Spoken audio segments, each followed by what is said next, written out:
where the mind is without fear and the head is held high, where knowledge is free.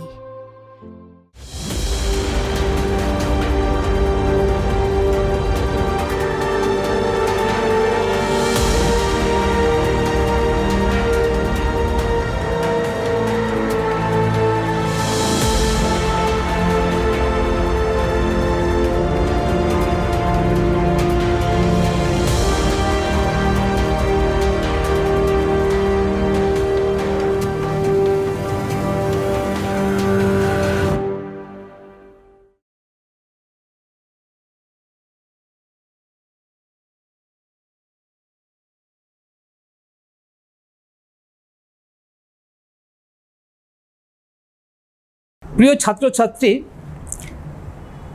আমি আবার তোমাদের সামনে এসে হাজির হয়েছি। এই যে করোনাজনিত কারণে আমাদের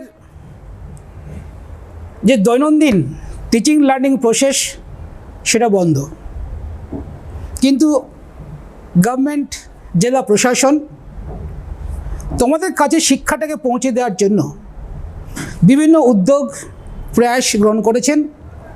আমি তাকে সাধুবাদ জানাই, আমি তার একজন শরিক। আজকে আমরা রাষ্ট্রবিজ্ঞান দ্বাদশ শ্রেণী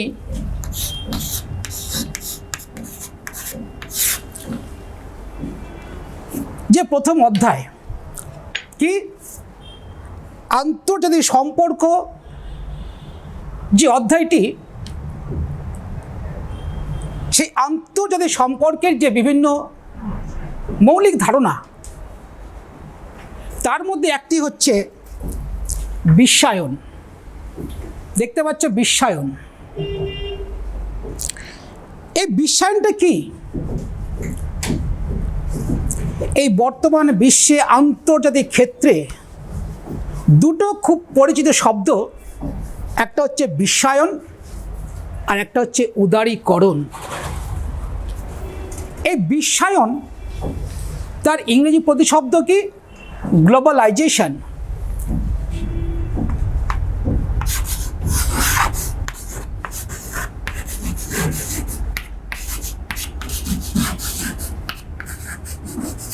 গ্লোবালাইজেশন যার বাংলা অর্থ হচ্ছে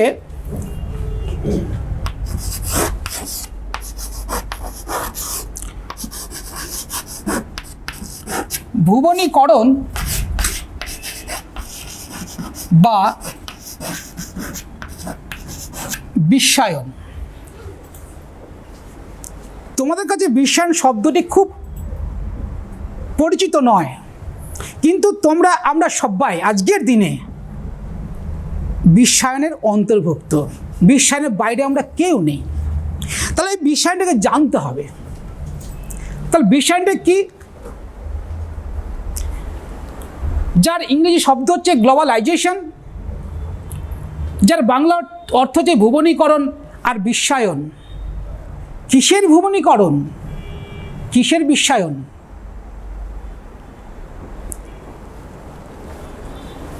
আমরা দেখছি যে বিশ্বায়নটা কিসের?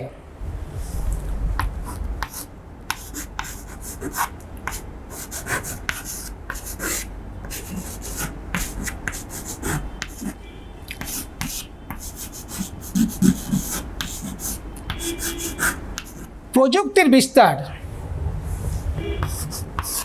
2,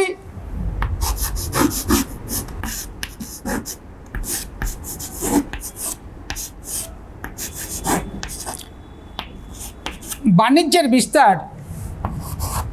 3,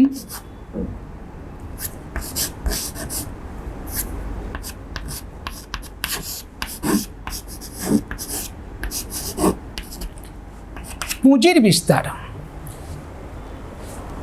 প্রযুক্তির বিস্তার, বাণিজ্যের বিস্তার আর পুঁজির বিস্তার। সহজভাবে যদি বলি যে বিশ্বায়ন হচ্ছে একটা মুক্ত বাজার, গোটা বিশ্ব হচ্ছে একটা বাজার। এটা হচ্ছে কি, টোটালটা হচ্ছে মুক্ত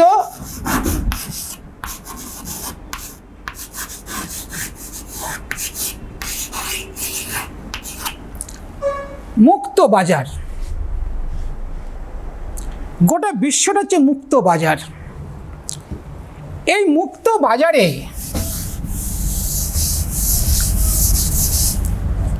আমি ধরলাম এটা একটা গোটা বিশ্ব, এটা মুক্ত বাজার। বিশ্বায়নের যুগে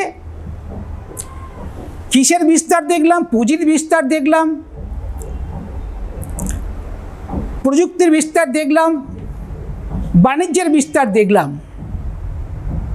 এই মুক্ত বাজারে বিভিন্ন উন্নত দেশ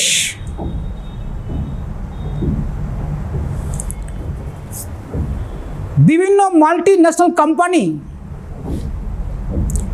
বড় বড় শিল্পপতিরা এই মুক্ত বাজারে বিরাজমান।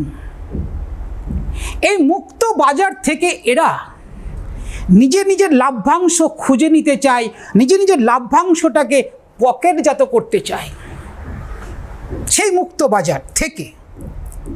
যেমন ফেসবুক, যদি আমি ভারতবর্ষের উদাহরণটা দিই, আমাদের এই ভারতবর্ষের অন্তত অ্যাপ্রক্স 40 কোটি মানুষ ফেসবুক ইউজ করছে। ফেসবুকটা কোথাকার? মার্কিন যুক্তরাষ্ট্রের, এটা উন্নত কান্ট্রি।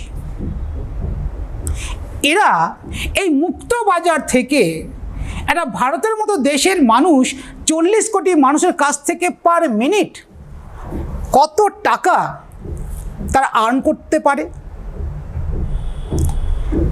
প্রযুক্তির বিস্তার, এই প্রযুক্তির বিস্তারের ফলে এই যে অপো ভিভো যে মোবাইল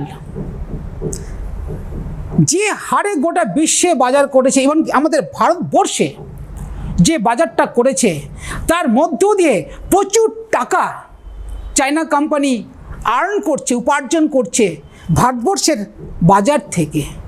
কারণ প্রযুক্তির বিস্তার, বিশ্বায়নে কোনো গণ্ডি থাকে না, ভুবনীকরণ, গোটা বিশ্ব হচ্ছে একটা বাজার। কারণ সেই অপো ভিভোর যে কোয়ালিটি, র্যাম, রম বা এক্সটার্নাল ইন্টারনাল যে মেমোরি, ব্যাটারি ব্যাকআপ এবং যে পিকচার কোয়ালিটি, ওই 10 থেকে 12,000 টাকার মধ্যে যে ফিচারটা দেয় অপো ভিভো, তার ধারের কাছে কোনো মোবাইল তার বাজারটা দখল করতে পারেনি। যার জন্য অপো ভিভো এই উন্মুক্ত বাজার থেকে, একটা মুক্ত বাজার থেকে তারা প্রচুর অর্থ নিজের দেশে বা নিজের পকেটজাত করতে পারছে। তারপরে এই নয় শুধু চীন বা আমেরিকায় ভারত থেকে টাকা লুটে নিয়ে যায়, তা নয়। যদি চীন ভারত থেকে 10 টাকা নিয়ে যায় একদিনে, তো ভারতও চীন থেকে অন্তত 6 টাকা 50 পয়সা নিয়ে আসে বিভিন্ন বিজনেসের মধ্য দিয়ে। একইভাবে আমেরিকার ক্ষেত্রে সে একই কথা প্রযোজ্য। গোটা বিশ্ব জুড়ে যে বিশ্বায়নটা চলছে, বিশ্বায়ন তাহলে আমরা কি বুঝব? পুরোটাই একটা অর্থনৈতিক কার্যকলাপ। বিশ্বায়ন হচ্ছে পুরোটা একটা অর্থনৈতিক কার্যকলাপ। যখন কোনো দেশ তার অর্থনৈতিক কার্যকলাপ তার নিজ ভৌগোলিক সীমারেখাকে অতিক্রম করে বিশ্বাঙ্গী প্রক্রিয়ার অঙ্গীভূত হয়ে পড়ে, তাকেই বলা হয় বিশ্বায়ন। কি বুঝলাম? একটা অর্থনৈতিক কার্যকলাপ, অর্থনৈতিক মিথস্ক্রিয়া, যা কোনো দেশের মধ্যে সীমাবদ্ধ নেই, গোটা বিশ্বে প্রসারিত। তাহলে যখন কোনো দেশের অর্থনৈতিক কার্যকলাপ তার নিজ দেশের ভৌগোলিক সীমাকে অতিক্রম করে বিশ্বাঙ্গী প্রক্রিয়ার অঙ্গীভূত হয়ে পড়ে, তাকেই বলা হয় বিশ্বায়ন। বোঝা গেছে? তাহলে আমরা কি বুঝলাম? যে বিশ্বায়নটা হচ্ছে একটা অর্থনৈতিক কার্যকলাপ।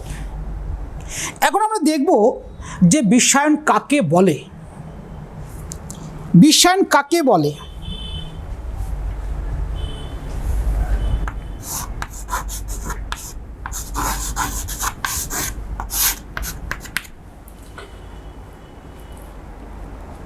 বিভিন্ন রাষ্ট্রবিজ্ঞানী বা আন্তর্জাতিক বিশ্লেষক বিভিন্নভাবে রাষ্ট্রবিজ্ঞানের সংজ্ঞা দিয়েছেন। ডেভিড হেল্ড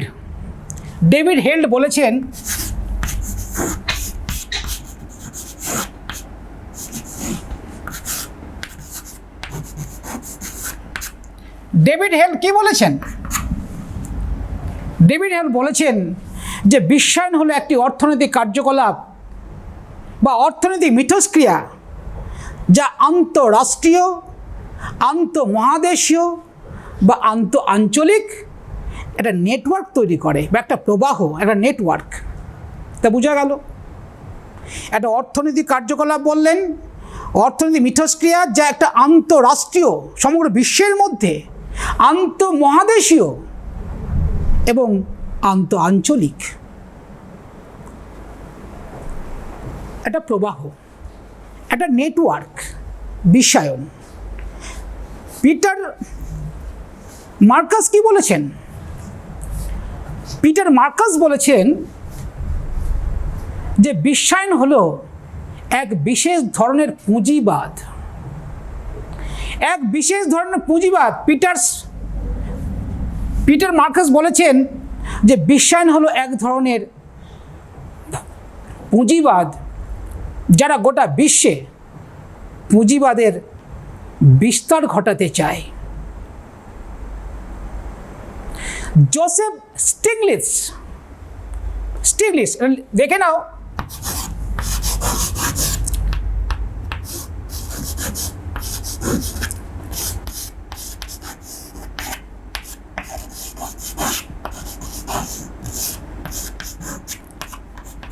জোসেফ স্টিগলিটজ কি বলেছেন যে বিশ্বায়ন হলো আন্তর্জাতিক ক্ষেত্রে বিশ্বের বিভিন্ন দেশের ব্যক্তিবর্গ বা জনগোষ্ঠীর মধ্যে একটা সম্পর্কের বিস্তার, সম্পর্কের প্রক্রিয়া, সেটা হচ্ছে বিশ্বায়ন। রবসন কি বলেছেন?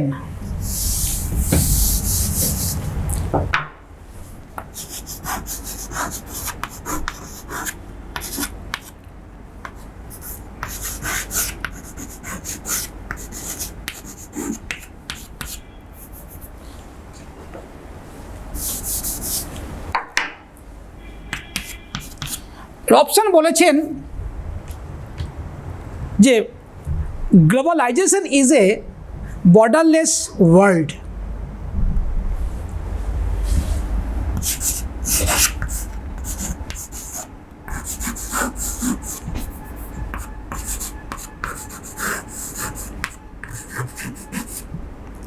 Globalization is a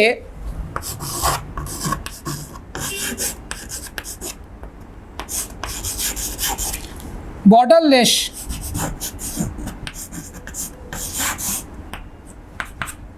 একটা বর্ডারলেস ওয়ার্ল্ড, অর্থাৎ বিশ্বের কোনো বর্ডার থাকবে না। একটা গোটা বিশ্ব একটা পরিবার। তাহলে রবসন বলেছেন যে globalization is a borderless world. এবারে আমরা দেখব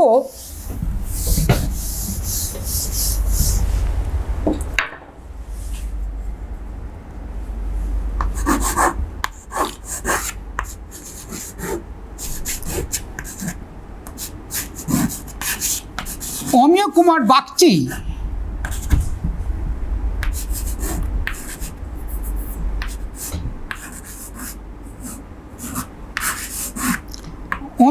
বাগচি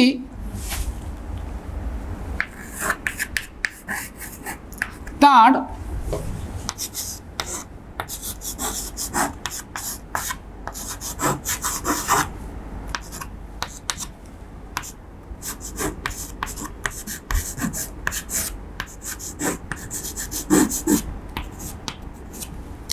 এই বৈষয়িক রূপরেখা গ্রন্থে বলেছেন, অমিয় কুমার বাগচি তাঁর বৈষয়িক রূপরেখা গ্রন্থে বিশ্বায়নের বিস্তারিত সংজ্ঞা দিয়েছেন। আমি সেটা জিস্ট আমি তোমাদের বোর্ডে লিখে দিচ্ছি, তোমরা লিখে নিতে পারো। অমিয় কুমার বাগচি তার বৈষয়িক রূপরেখা গ্রন্থে তার সুন্দরভাবে বিশ্বায়নের সংজ্ঞাটা দিয়েছেন। তার জিস্ট হচ্ছে এরকম যে এক কি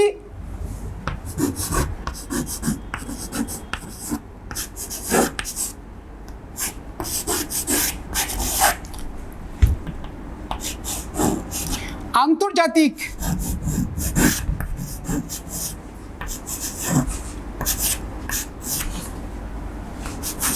বাণিজ্যের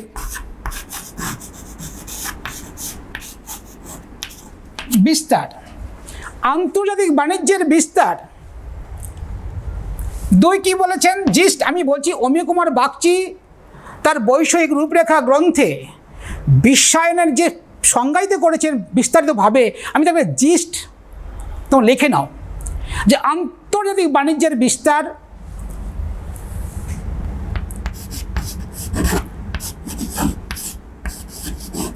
প্রত্যক্ষ বিদেশি বিনিয়োগ,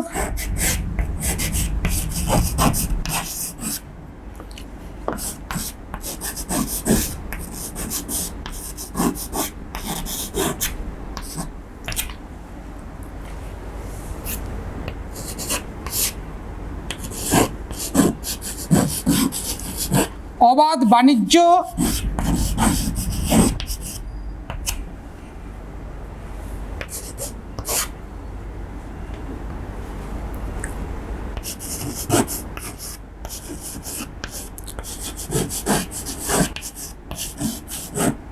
মুক্ত বাজার,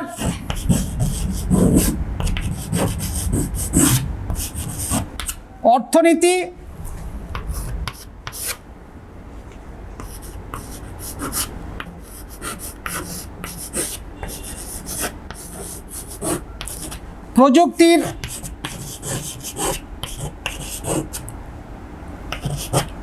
প্রযুক্তির উন্নয়ন ও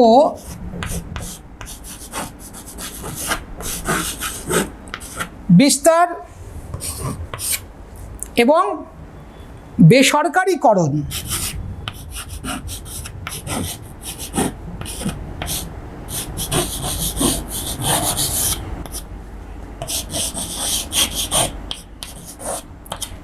বেসরকারীকরণ আর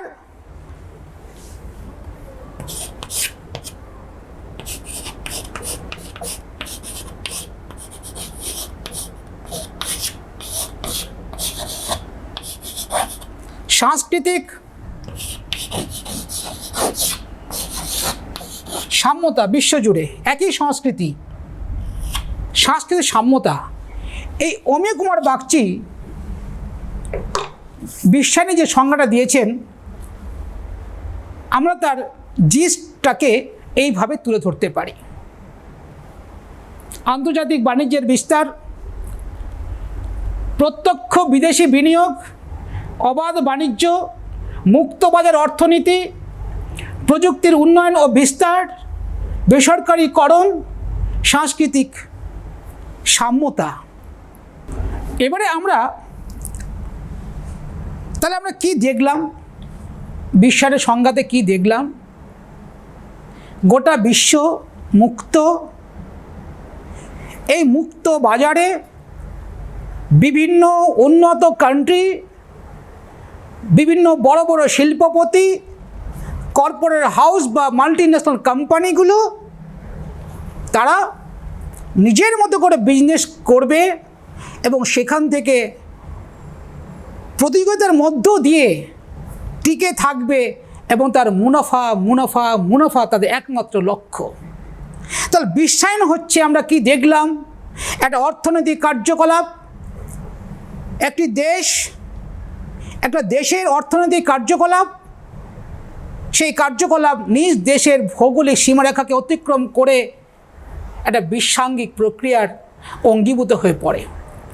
এবার আমরা দেখব কি যে বিশ্বায়নের বৈশিষ্ট্যটা কি। আমরা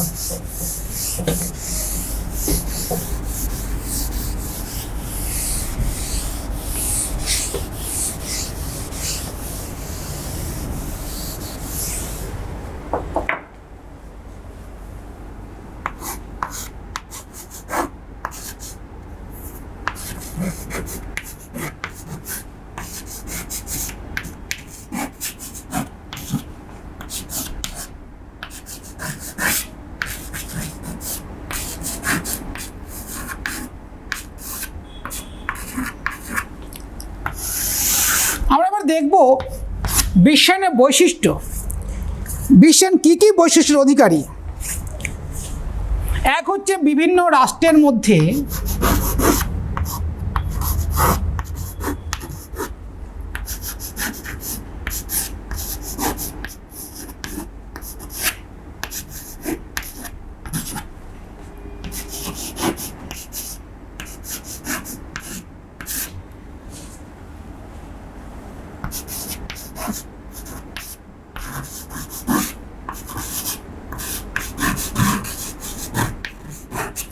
সংগতি সাধন, বিভিন্ন রাষ্ট্রের মধ্যে সংগতি সাধন। দুই হচ্ছে কি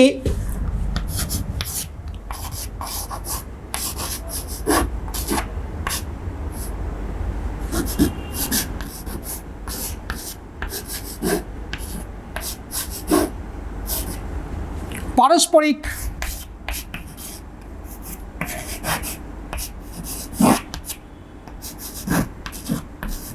নির্ভরশীলতা।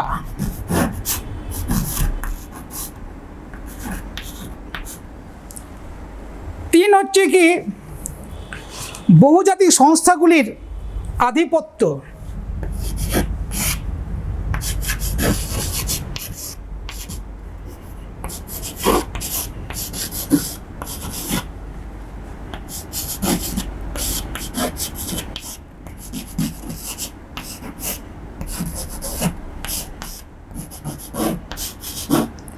বহুজাতিক সংস্থাগুলির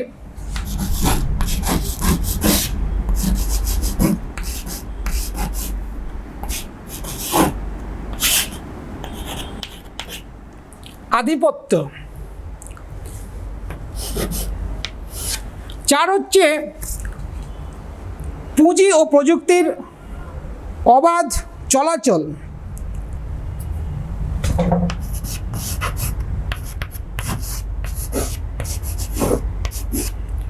পুঁজি ও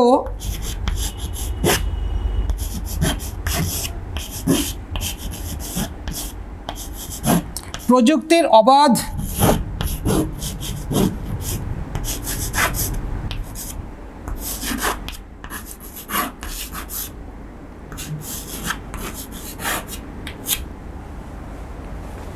পাঁচ হচ্ছে কি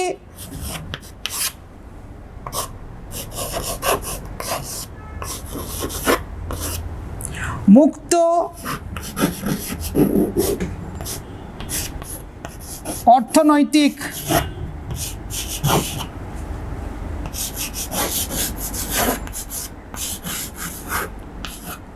অর্থনৈতিক বাজার।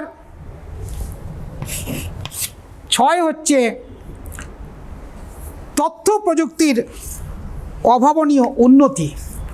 তথ্য প্রযুক্তির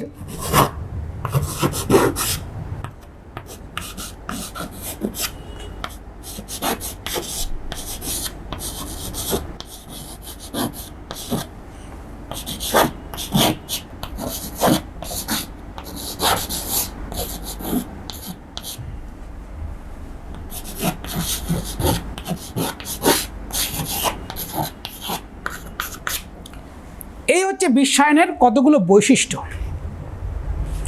বিভিন্ন রাষ্ট্রের মধ্যে সংগতি সাধন, সংগতি সাধনটা ভুল হয়েছে,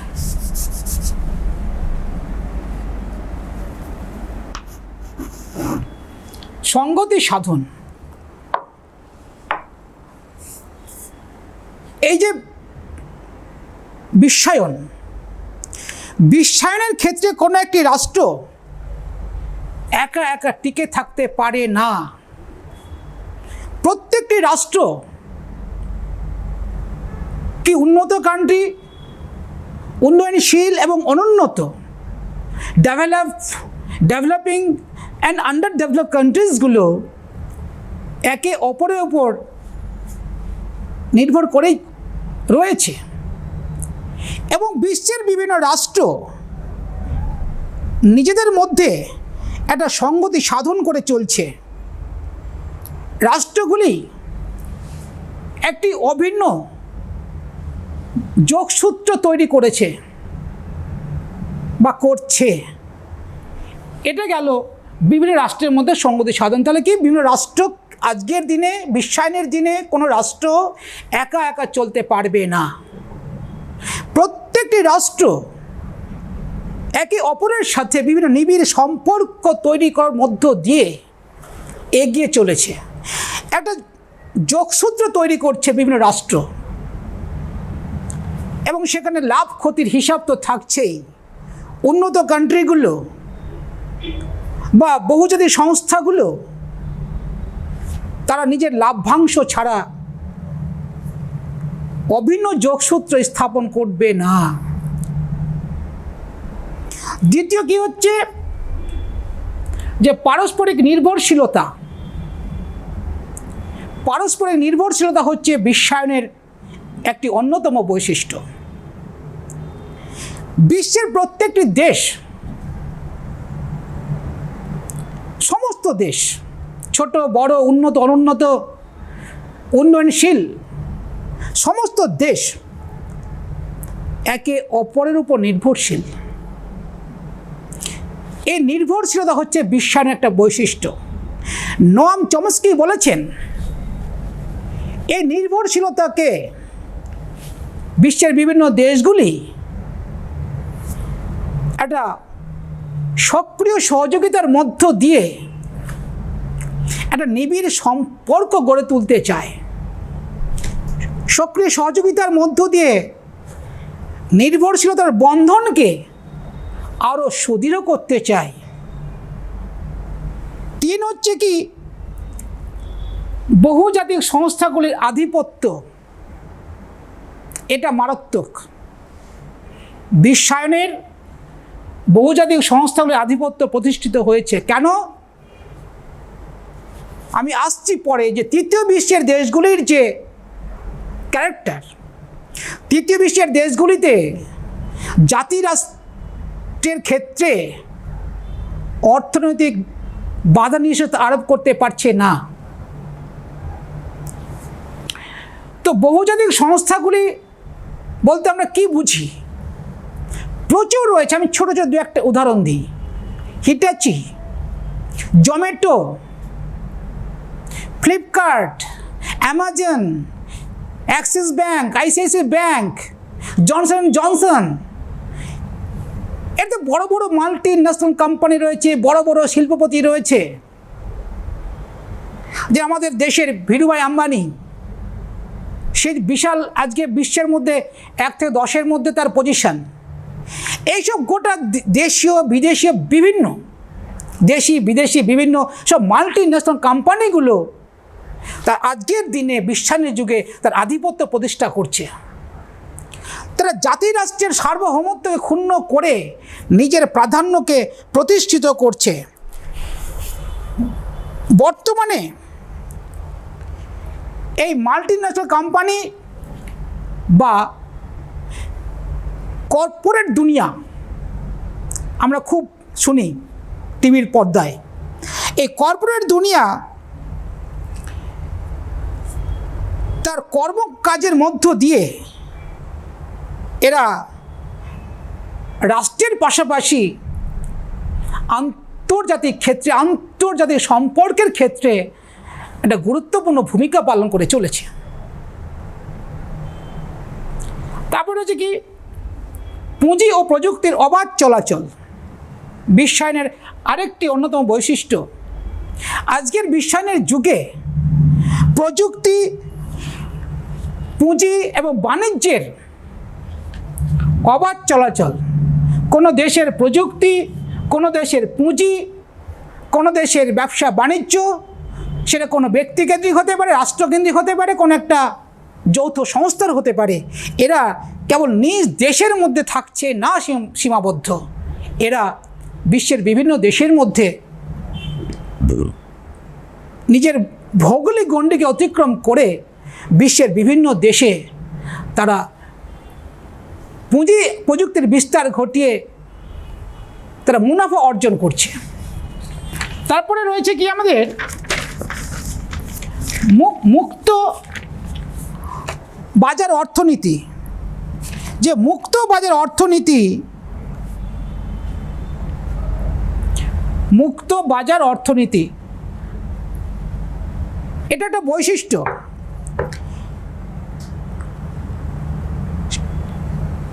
মুক্ত বাজার অর্থনীতি বলতে বোঝায় যে অর্থনীতির ক্ষেত্রে রাষ্ট্রের হস্তক্ষেপ থাকবে না, সেটা যে মুক্ত বাজার অর্থনীতি।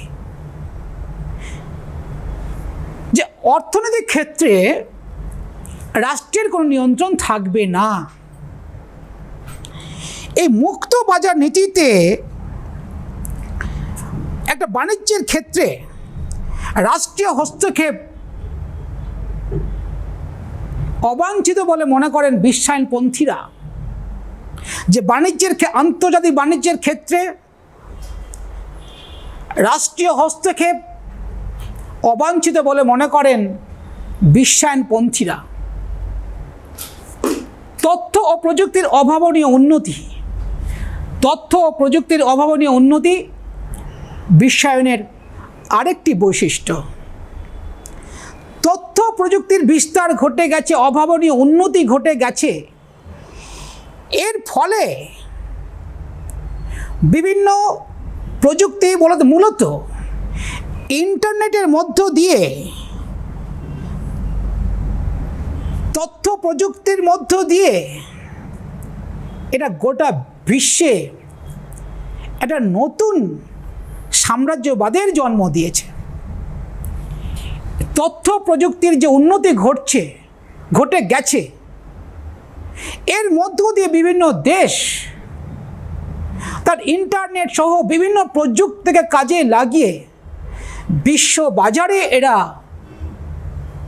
মুনাফা অর্জনের প্রতিযোগিতায় নেমে পড়েছে এবং জন্ম দিয়েছে নয়া সাম্রাজ্যবাদের। কারণ প্রযুক্তির মধ্য দিয়ে একটা দেশের সম্পদকে তারা নিমিষে নিয়ে চলে যেতে পারে। আমি একটু আগেই বললাম যে ফেসবুকের একটা প্রযুক্তির বিস্তার, বিভিন্ন হ্যান্ডসেট বা বিভিন্ন অ্যাপস। আমরা ভেরি রিসেন্ট দেখলাম টিকটক বা জুম, আমরা দেখলাম বিগো, এইসব অ্যাপসের মধ্য দিয়ে বা পাবজি, এইসব প্রযুক্তির মধ্য দিয়ে বা অ্যাপসের মধ্য দিয়ে চীন ভারতবর্ষতে এক একটা দিনে লক্ষ লক্ষ কোটি টাকা ইনকাম করে। তাহলে এই যে প্রযুক্তির অভাবনীয় উন্নতির ফলে একটা নয়া সাম্রাজ্যবাদের জন্ম, যাকে বলা হয় অর্থনৈতিক সাম্রাজ্যবাদ। কিছুটা টানাপোড়েনের মধ্য থেকে চীন, ভারত, বেইজিং, দিল্লির মধ্যে যে টানাপোড়েন, তার মধ্য দিয়ে ভেরি রিসেন্ট আমরা শুনেছি, দেখেছি মিডিয়ার দৌলতে টিকটক বন্ধ হয়েছে, বিগো বন্ধ হয়েছে, কিন্তু তার পাল্টা ভারতবর্ষে সেই অ্যাপসটা তৈরি হয়েছে। জুম বন্ধ হয়েছে, গুগল মিট তৈরি হয়েছে। আজকে যে একটা ভার্চুয়াল কনফারেন্স, ভার্চুয়াল ক্লাস আমরা জুমের মধ্যে নিচ্ছিলাম, সেটা এখন আমরা নিচ্ছি গুগল মিটের মধ্য দিয়ে, এটা প্রযুক্তির মধ্য দিয়ে, দেশীয় প্রযুক্তির মধ্য দিয়ে।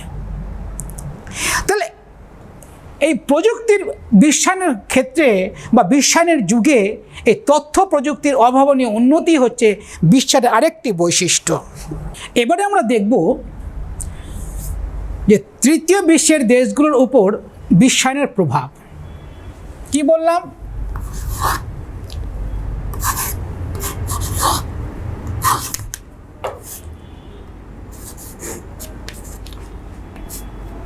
গুড।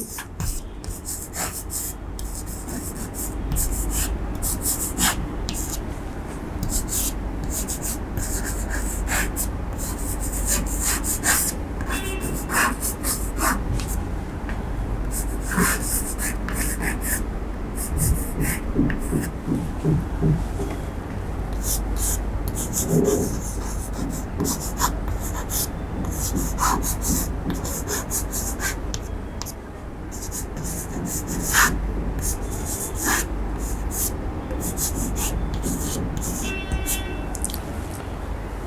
বিশ্বের দেশগুলোর ওপর বিশ্বায়নের প্রভাব। এখন আমরা জানতে হবে তৃতীয় বিশ্বের দেশ কোনগুলো। আমরা জানি পুঁজিবাদী দেশ প্রথম বিশ্ব, সমাজতান্ত্রিক দেশ দ্বিতীয় বিশ্ব, এবং বাকি সমস্ত দেশ যারা ডেভেলপিং এবং আন্ডার ডেভেলপ তারা হচ্ছে তৃতীয় বিশ্বের দেশ। এই দেশের অনেকগুলো ক্যারেক্টার আছে, আমি খুব সংক্ষেপে দু একটা কথা না বললেই নয়। এই তৃতীয় বিশ্বের দেশগুলি কোনো না কোনো এক সময় উন্নত দেশগুলির দ্বারা শোষিত নির্যাতিত হয়েছে বা উপনিবেশ ছিল। এইসব দেশগুলি ঠান্ডা লড়াইয়ের সময় কোনো জোটে অংশগ্রহণ করেনি এবং এরা হয়তো নির্জোট আন্দোলনে জন্ম দিয়েছে। তৃতীয় বিশ্বের দেশগুলি বেকারত্ব, জনবিস্ফোরণে এবং দুর্নীতিতে পরিপূর্ণ একটা করাপ্টের এইসব দেশের একটা ক্যারেক্টার বৈশিষ্ট্য। এটা বর্ণবিদ্বেষী সাম্রাজ্যবাদী বিরোধী আন্দোলনের সঙ্গে যুক্ত তৃতীয় বিশ্বের দেশ। তো এইসব দেশের ওপর বিশ্বায়নের কী প্রভাব, এখানে একটু মনে রাখবে, বিশ্বায়নের প্রভাব বা বিশ্বায়নের রূপ বা প্রকৃতি যদি পরীক্ষায় আসে, পয়েন্টসগুলো একই হবে, একটু চালাকির সাথে লিখতে হবে। প্রভাবটা কি? আর্থিক ক্ষেত্রে প্রভাব বা আর্থিক প্রভাব, রাজনৈতিক প্রভাব, সাংস্কৃতিক প্রভাব আর পরিবেশের ক্ষেত্রে প্রভাব। যদি বিশ্বায়নের রূপ আসে তো কী লিখবো? আর্থিক রূপ, রাজনৈতিক রূপ, সাংস্কৃতিক রূপ, পরিবেশগত রূপ। যদি প্রকৃতি আসে কী লিখবো? অর্থনৈতিক প্রকৃতি, রাজনৈতিক প্রকৃতি, সাংস্কৃতিক প্রকৃতি আর পরিবেশগত প্রকৃতি। তো বিশ্বায়নের যে প্রভাবটা আমরা কী কী প্রভাব রয়েছে? এক হচ্ছে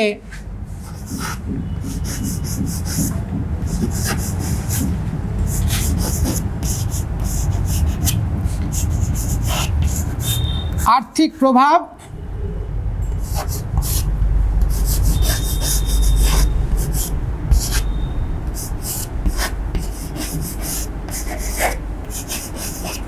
রাজনৈতিক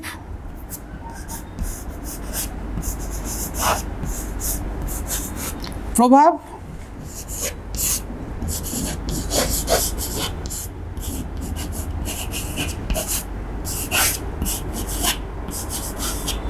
সাংস্কৃতিক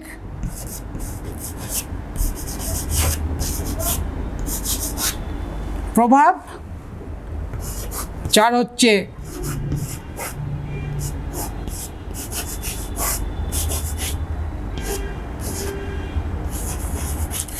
পরিবেশ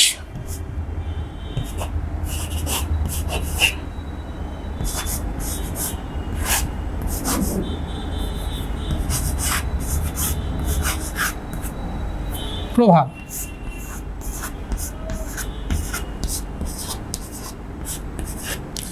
যদি পরীক্ষায় বিশ্বায়ন কাকে বলা হয়, বিশ্বায়নের রূপ কি, তো লিখবে আর্থিক রূপ, রাজনৈতিক রূপ, সাংস্কৃতিক রূপ, পরিবেশগত রূপ।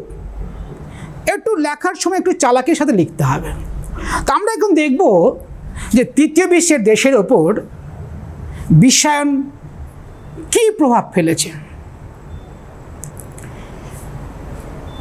বিশ্বায়নের যুগে IMF কি? IMF, WTO,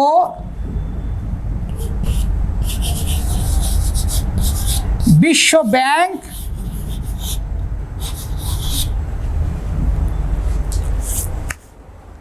বিশ্বায়নের যুগে IMF, ইন্টারন্যাশনাল মনিটারি ফান্ড, আন্তর্জাতিক অর্থ ভাণ্ডার, WTO, ওয়ার্ল্ড ট্রেড অর্গানাইজেশন বা বিশ্ব বাণিজ্য সংস্থা এবং বিশ্ব ব্যাংক, এই তিনটি সংস্থাকে সামনে রেখে মার্কিন যুক্তরাষ্ট্র সহ বিশ্বের বিভিন্ন উন্নত দেশগুলি তৃতীয় বিশ্বের দেশগুলিতে পুঁজি বিনিয়োগ করেছে, পুঁজি বিনিয়োগ করছে। এবং এই তিনটি সংস্থা IMF বা আন্তর্জাতিক অর্থ ভাণ্ডার, বিশ্ব বাণিজ্য সংস্থা WTO, বিশ্ব ব্যাংক, এরা তৃতীয় বিশ্বের দেশগুলিকে ঋণ দেয়। তার পূর্ব শর্ত কি? আর্থিক কাঠামোগত আর্থিক সংস্কার। কাঠামোগত আর্থিক সংস্কারটা কি? কাঠামোগত আর্থিক সংস্কারটা কি? কাঠামোগত আর্থিক সংস্কার হচ্ছে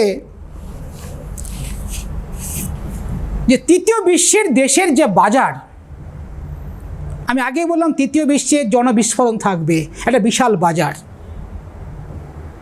তার ঋণ দেওয়ার পূর্ব শর্তই হচ্ছে আর্থিক কাঠামোগত সংস্কার করতে হবে। তার মধ্যেটা কি থাকলো? যে তৃতীয় বিশ্বের দেশের যে বাজারটা সেটাকে উন্মুক্ত করে দিতে হবে গোটা বিশ্বের কাছে। আর কি? যে মাল্টি ন্যাশনাল কোম্পানিগুলো যে রয়েছে, বড় বড় শিল্পপতিরা যে রয়েছে, তাদেরকে আসার জন্য, তাদের পুঁজি বিনিয়োগ করার জন্য সে পথটাকে মসৃণ করতে হবে। 2, 3 হচ্ছে অর্থনীতির উপর রাষ্ট্রের নিয়ন্ত্রণ থাকবে না। রাষ্ট্র কখনোই তার অর্থনীতির ওপর হস্তক্ষেপ করবে না। তাহলে কি হলো? বিশ্ব ব্যাংক, IMF, WTO এরা তৃতীয় বিশ্বের দেশগুলোকে ঋণ দিচ্ছে, ঋণ নাও, কিন্তু কাঠামোগত সংস্কার করতে হবে, অর্থাৎ বাজারকে উন্মুক্ত করতে হবে। বিভিন্ন মাল্টিন্যাশনাল কোম্পানির জন্য তাদের বিনিয়োগ করার জন্য পথটাকে মসৃণ করতে হবে, অর্থাৎ অল্প দামে তাদেরকে জমি দিতে হবে শিল্প কলকারখানা গড়ে তোলার জন্য, তাদের আরও পরিকাঠামোগত উন্নয়ন করে দিতে হবে।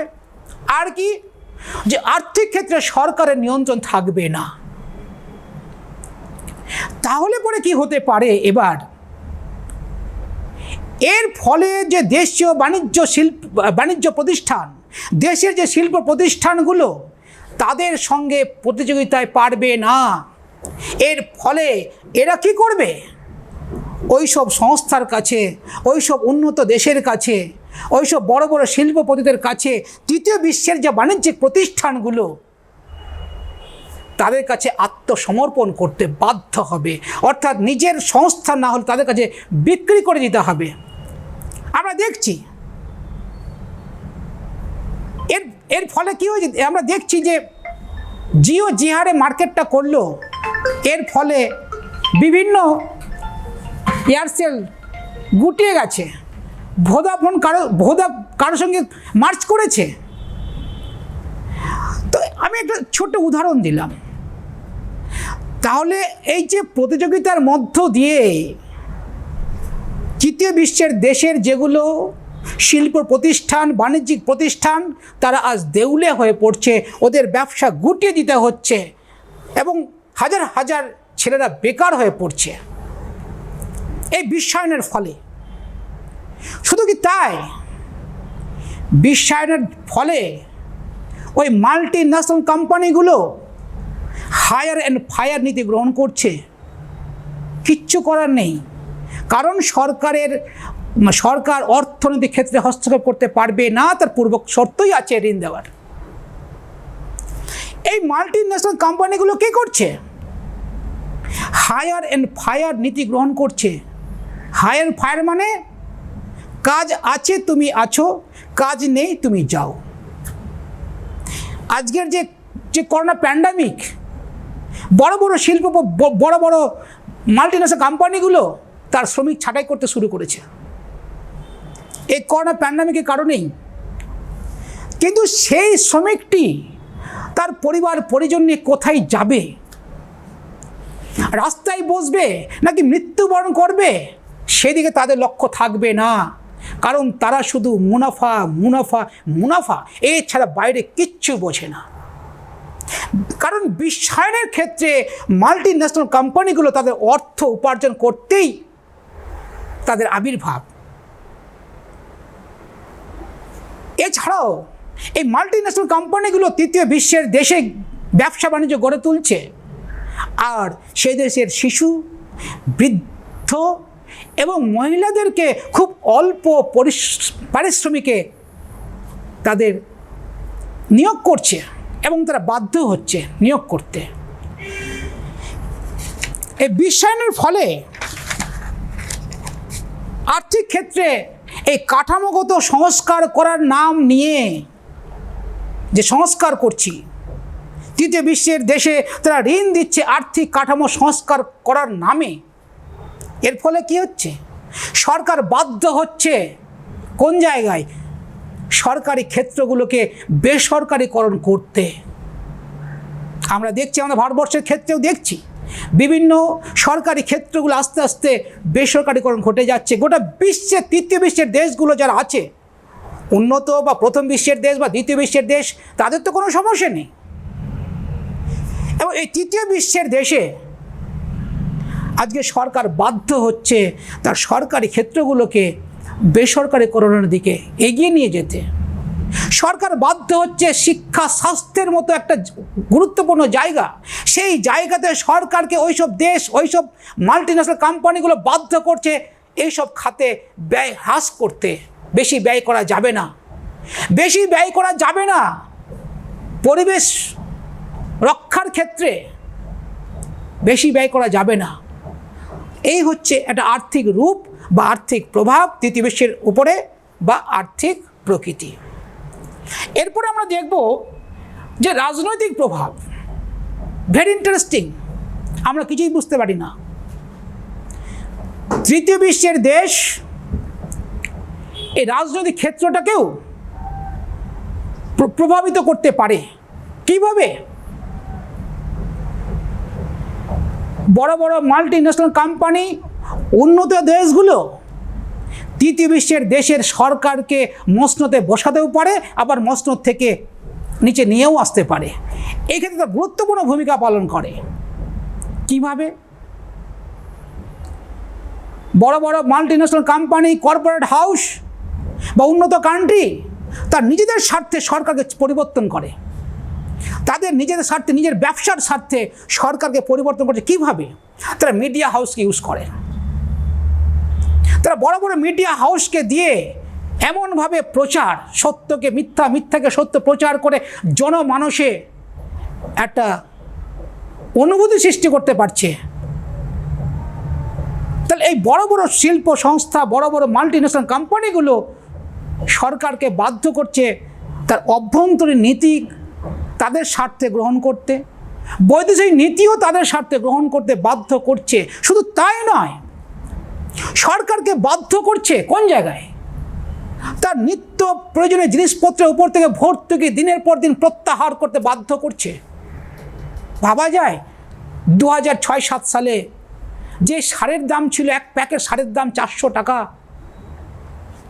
এক বছরের মধ্যে কি এমন ঘটলো সেই সারের দাম, এক বস্তা সারের দাম হয়ে গেল কত? 800 টাকা, ডাবল। কারণ সেই সার কোম্পানির মালিক হয়তো সেই সারটাকে বেসরকারিকরণ হাতে তুলে দেওয়া হয়েছে।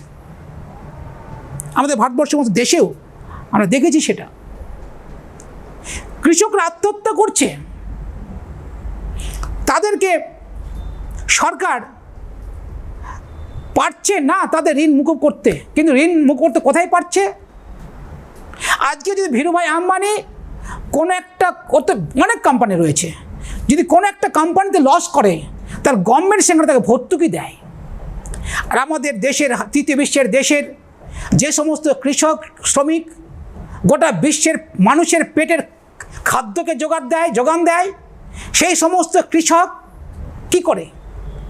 যখন তাদের ফসল নষ্ট হয়ে যায় বিভিন্ন প্রাকৃতিক দুর্যোগে, তখন রাষ্ট্র তার সাহায্য দিলেও ঠিকঠাক করে তাদের ঘরে পৌঁছায় না।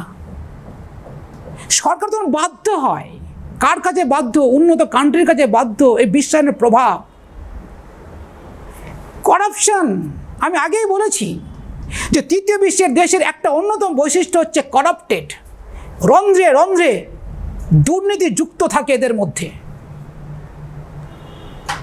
তাই বিভিন্ন প্রাকৃতিক দুর্যোগে কৃষকদের জন্য সাহায্য এলেও কৃষক তার সঠিক সাহায্য পায় না বা এসে পৌঁছায় না। আর্থিক ক্ষেত্রে, রাজনৈতিক ক্ষেত্রে যেটা আমরা দেখলাম, বলতে গেলে এটা জাতি রাষ্ট্রের যে সার্বভৌমত্ব ক্ষুণ্ণ হচ্ছে। এরপর দেখছি আমরা সাংস্কৃতিক প্রভাব। তৃতীয় বিশ্বের দেশের যে সংস্কৃতি, সুস্থ সংস্কৃতি, সেটা বিপন্ন। আমরা পশ্চিমী সংস্কৃতিতে অভ্যস্ত হয়ে পড়ছি। তৃতীয় বিশ্বের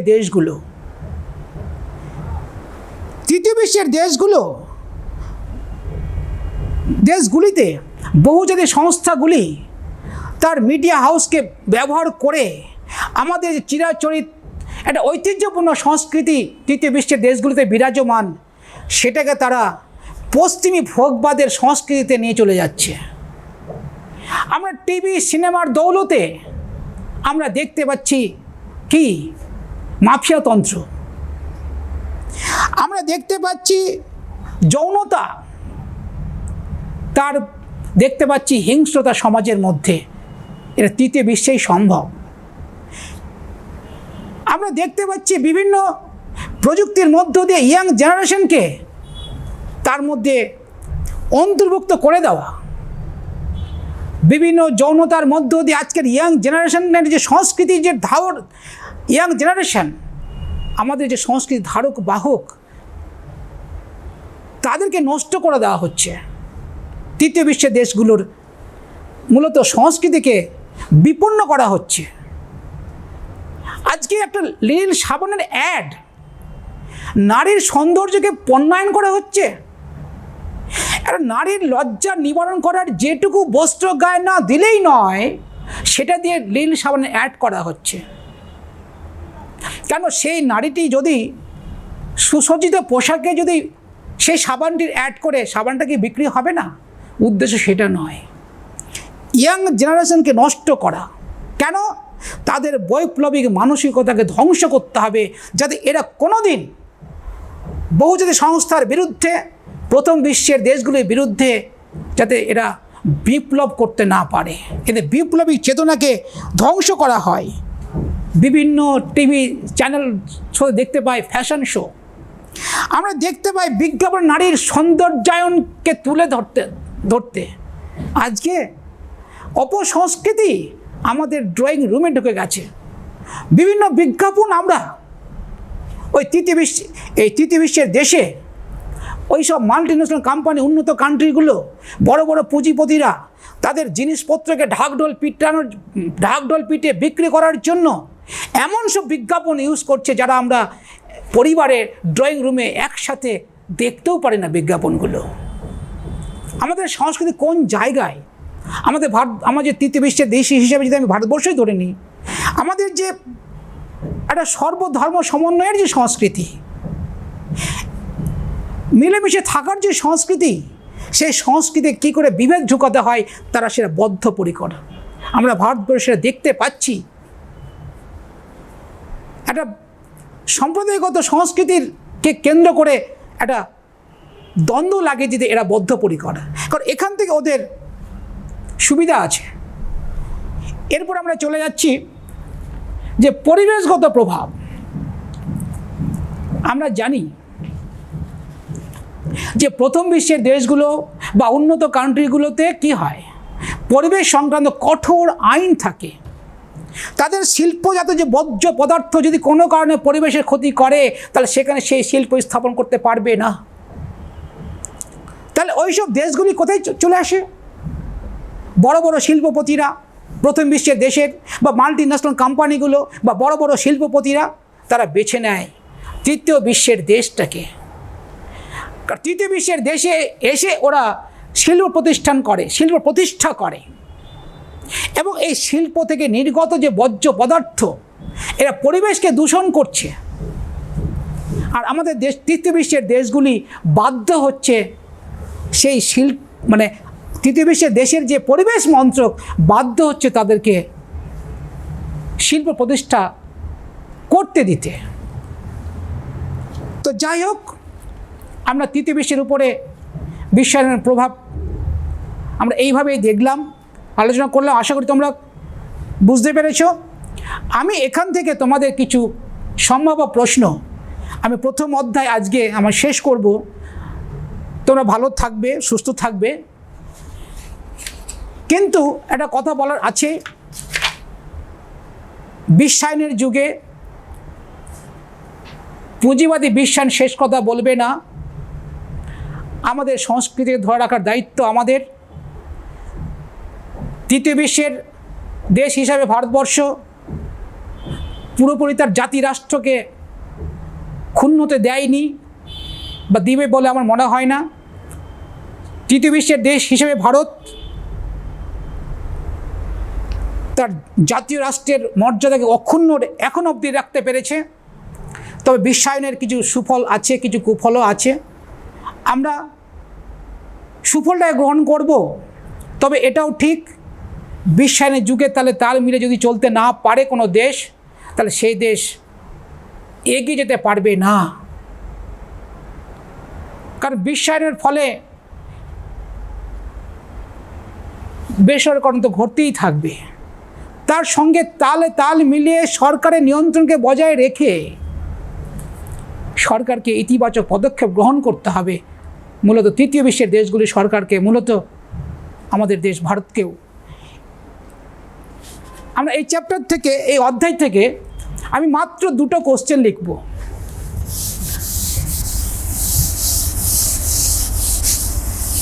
আন্তর্জাতিক সম্পর্কের যে অধ্যায়টি আমি আজকে শেষ করলাম, এই অধ্যায় থেকে মাত্র দুটো প্রশ্ন তোমরা দেখবে। এক হচ্ছে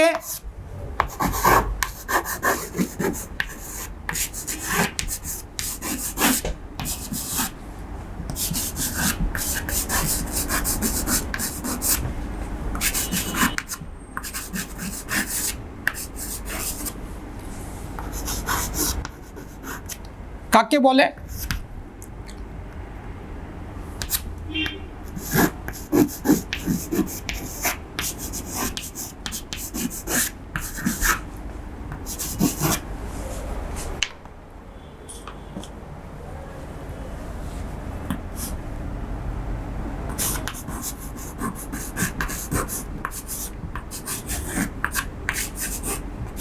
সম্পর্কের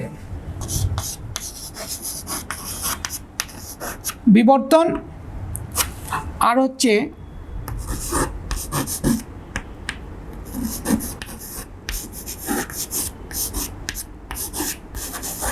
আন্তর্জাতিক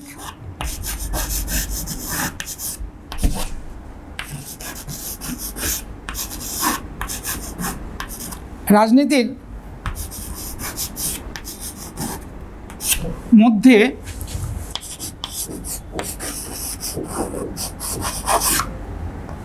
পার্থক্য। এর মধ্যে একটা, যদি আন্তর্জাতিক সম্পর্ক কাকে বলে আসে, তার সঙ্গে যে দুটো পার্ট দিলাম, যে কোনো একটা পার্ট আসবে। দুই হচ্ছে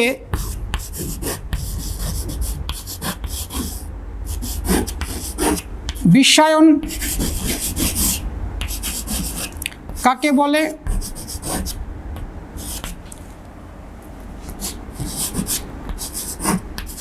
এর বৈশিষ্ট্য,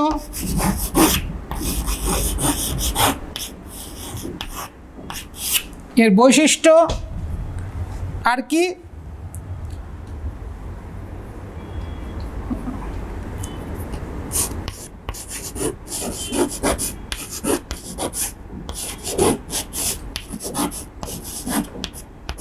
বিশ্বায়নের রূপ বা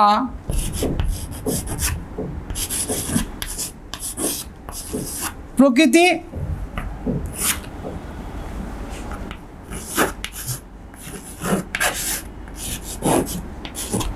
তৃতীয়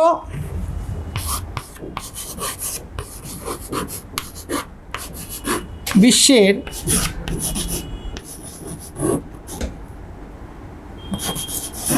দেশগুলির উপর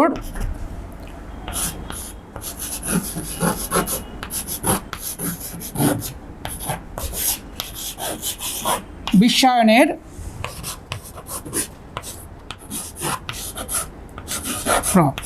এই দুটো কোশ্চেনের পরীক্ষায় থাকবে। আমি এটা 100% বলছি, এই দুটো প্রশ্নের পরীক্ষায় থাকবে। তো অর দেওয়া থাকবে, তোমরা যে কোনো একটা লিখবে। তাই আমি বলবো তোমরা বিশ্বায়নটাকে খুব ভালো করে পড়ো, তোমরা এটাই পরীক্ষায় পাবে। ওকে।